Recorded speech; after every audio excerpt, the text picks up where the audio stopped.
পাশের পাড়ায় এসেছে ভূত আর দাদু মারবে গুড়মুড়ি।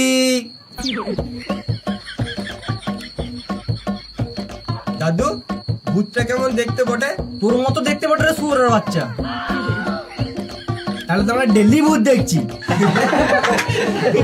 তোর মতো যখন আমি ইয়াং ছিলাম তখন একবার ভূত দেখেছিলাম।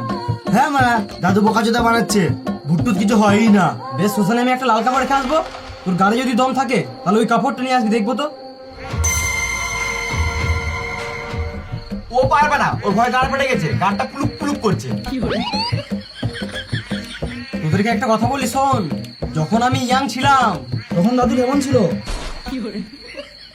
এখনো ঢেমনে আছি, তোর বউটাকে পাঠাস সালো।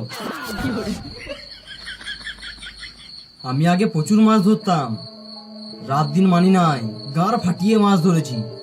আমার ভূতের ভয় ছিল না।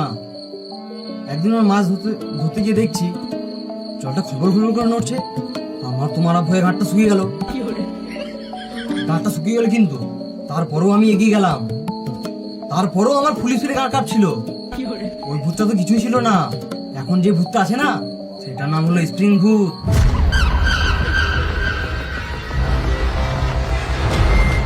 এর কপালে লাল আলো জ্বলছে, একে ধরাই যাচ্ছে না। আলোটা এখনই এখানে আছে, আবার এখনই লাফিয়ে অন্য জায়গায় চলে গেছে। এই লাল আলো, লাল আলো।